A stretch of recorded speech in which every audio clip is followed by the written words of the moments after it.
Oke, selamat sore, salam merdeka literasi semuanya ya.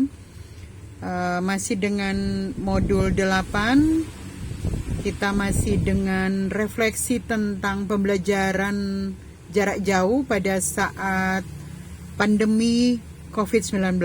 Nah, ini merupakan materi yang terakhir, materi ke-8. Jadi teman kita William akan mempresentasikan atau mengisahkan bagaimana suka dukanya ketika menjalani perkuliahan jarak jauh by tol langit. Oke, William, disilakan.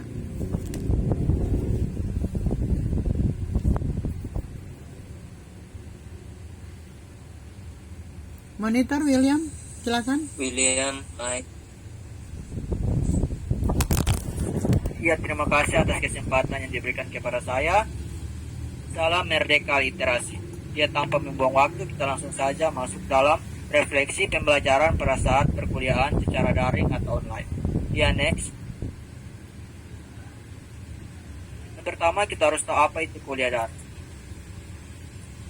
Kuliah daring berbasis internet atau daring atau online, di mana peserta dapat mengakses materi, berinteraksi dengan materi, pengajar, dan pembelajaran lain untuk memperoleh dan memakai pengetahuan serta mengembangkan diri lewat pengalaman belajar. Next. Kuliah daring sendiri dapat dipahami sebagai pendidikan formal yang diselenggarakan oleh perguruan tinggi yang peserta didiknya dan instruksinya, atau bisa kita sebut dengan dosen, berada di lokasi terpisah sehingga memerlukan sistem telekomunikasi interaktif untuk menghubungkan kedua dan berbagai sumber daya yang diperlukan di dalamnya. Next. Kelebihan kuliah daring. Yang pertama yaitu hemat biaya transportasi. Mahasiswa yang biasanya mesti datang langsung ke kampus untuk mengikuti perkuliahan, namun sekarang tidak mesti datang ke kampus lagi. Secara otomatis biaya yang biasa dikeluarkan untuk beli bensin atau ongkos transportasi umum tidak ada lagi. Dan yang kedua, hemat waktu dan tenaga.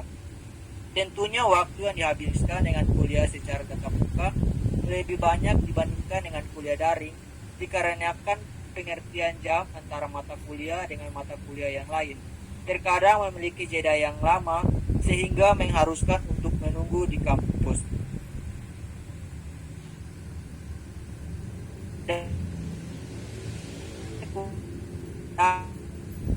Santai bisa dilakukan di rumah, di kamar, di kafe, atau dimanapun, asalkan akses internet dan perangkat memadai.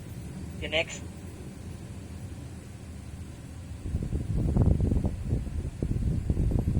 Ya, kelemahan belajar daring.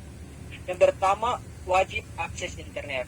Kuliah online sudah dipastikan membutuhkan akses internet dengan berbagai mediator yang ada seperti laptop, iPad, smartphone, dan lain-lain. Yang kedua, penyampaian dan penerimaan materi tidak maksimal.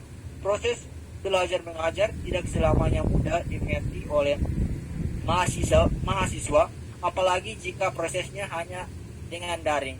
Tentunya tingkat fokus mahasiswa dan penerima materi yang disampaikan tidak lebih baik dari kuliah tatap muka. Nah, yang ketiga, keterbatasan dalam praktik dan tanya jawab. Untuk mata kuliah teori memang tidak akan terlalu bermasalah jika dihadapkan dengan kuliah online. Namun untuk mata kuliah praktik, maka kuliah online tidak menjadi solusi akan hal ini. Dan dampak dari keadaan seperti ini, pengetahuan dan pemahaman mahasiswa tentang materi kuliahnya tidak maksimal. Next. Ya, pengalaman kuliah daring atau online saya. Yang pertama itu kendala terhadap jaringan yang kurang baik pada saat menjalankan kuliah secara daring atau online, dan apabila pada saat dosen mengajar pada saat itu juga jaringan kita kurang baik, maka kita sebagai mahasiswa akan mengalami kesulitan dalam mendengarkan penjelasan materi yang dijelaskan para dosen tersebut.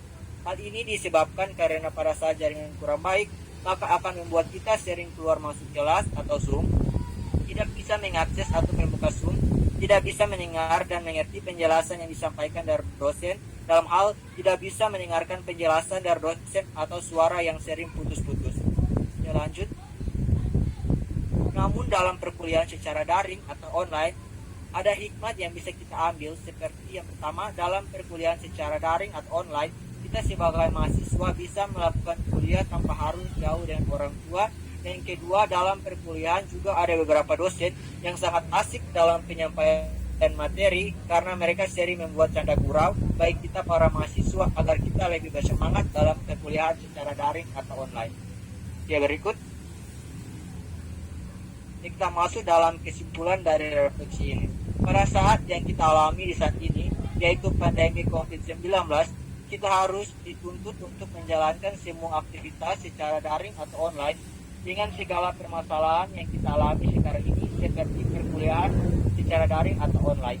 Banyak kesulitan-kesulitan yang kita alami baik bagi para dosen maupun kita sebagai mahasiswa. Namun dari semua itu, di masa pandemi ini ada hikmah yang boleh kita rasakan, yaitu kita bisa ada bersama-sama dengan keluarga.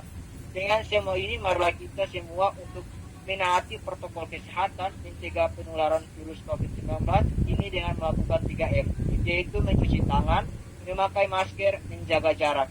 Semoga kita semua selalu diberikan kesehatan yang baik dari Tuhan agar bisa melewati situasi yang kita alami saat ini.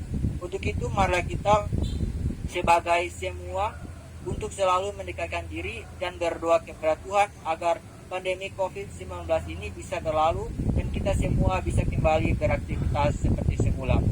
Mungkin itu penyampaian materi dari saya. Apabila ada kesalahan penulisan kata maupun penyampaian kalimat ada yang salah, saya mohon maaf. Sekian dari saya. Terima kasih. Oke, baik. Terima kasih.